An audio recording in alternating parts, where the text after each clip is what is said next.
মঙ্গলবার আগরতলা রঞ্জিতনগর সংযোগ সংঘ এলাকা পরিদর্শন করেন মেয়র তথা বিধায়ক দীপক মজুমদার। এছাড়া উপস্থিত ছিলেন এলাকার কর্পোরেটর, মণ্ডল সভাপতি সহ আরও অনেকে।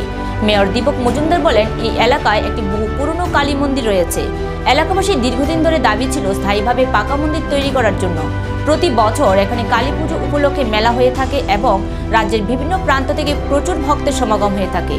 মেয়র এলাকাবাসীর দাবি অনুযায়ী মন্দিরটি তৈরিতে মত প্রকাশ করেন এবং আগামীকাল থেকে কাজ শুরু কথা বলেন।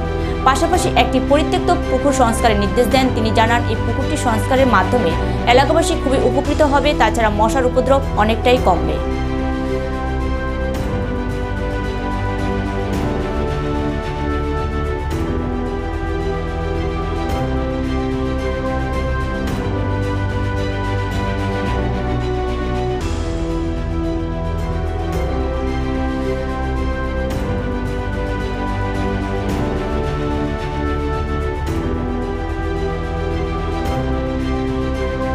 আগরতলা পৌর নিগম অন্তর্গত 14 নম্বর ওয়ার্ডে এখানে একটা অনেক পুরনো অখণ্ড পঞ্চবটী কালী মন্দির আছে। কালী মন্দিরটা স্থায়ীভাবে পাকা বাড়ি তৈরি করার একটা পরিকল্পনা এলাকার যারা এর ভক্তবৃন্দ আছেন, এই কালীমার যারা পুজোর সঙ্গে যুক্ত থাকেন, তারা একটা সিদ্ধান্ত নিয়েছেন। এর সঙ্গে আমরাও একমত হয়েছি। আমাদের ওয়ার্ডের কর্পোরেটর শ্রীলেদার দেব আছে, আমাদের মণ্ডল সভাপতি এবং প্রাক্তন মণ্ডল সদস্য সবাই মিলে আমরা একটা আলোচনা করে মন্দিরটা সংস্কার করা, মন্দিরটাকে সুন্দরভাবে তৈরি করে যাতে এই এলাকার যারা ভক্তপ্রাণ ব্যক্তিরা আছেন প্রত্যেকে যাতে পুজো দিতে পারেন। এবং এই মন্দিরটার সময় অনেক মেলা হয়, অনেক দূর দূরান্ত থেকে কিন্তু শহরের বিভিন্ন প্রান্ত থেকে দর্শনার্থীরা পুণ্যার্থীরা আসেন। তো এটাকে সামনে রেখে আমরাও চিন্তা করেছি যে সকলে মিলে এই এলাকার যারা বসবাস করি সবাই মিলে আমাদের কর্পোরেটরও উৎসাহিত হয়েছে। আমাদের মণ্ডল সভাপতি এবং প্রাক্তন মণ্ডল সভাপতি তো বিভিন্ন জনের সঙ্গে কথা বলেছে, আমি নিজেও কথা বলেছি। সবারই একটা উৎসাহ এবং ইচ্ছা মন্দিরটা খুব সুন্দরভাবে স্থায়ীভাবে পাকাভাবে নির্মাণ করা। সেই ক্ষেত্রে আমরা আগামীকালকে থেকে কাজ ধরার সিদ্ধান্ত নিয়েছি।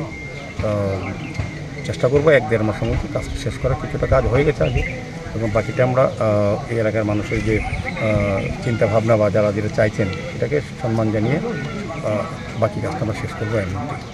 পুকুরটা দেখলেন, এটা কি সংস্কার? এখানে আমরা একটা কাজ, আমরা পুকুরটা দীর্ঘদিনই সংস্কার ঝুঁকছিল, পরিত্যক্ত হয়েছিল। তা দীর্ঘ 50 বছর ধরে এখানে এটা কাজ হয়নি। তো এই এলাকার মানুষের সমস্যাও বলতে পারেন, এটার দাবিও বলতে পারেন।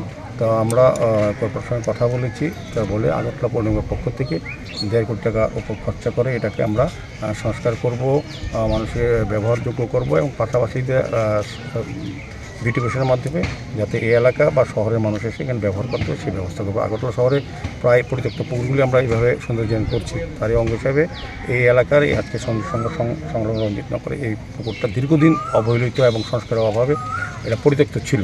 এখান থেকে দূষণ হচ্ছিল এই জায়গায় এবং মশার উপদ্রব বা সমস্ত আবর্জনা ফেলার জায়গা তৈরি হয়েছিল।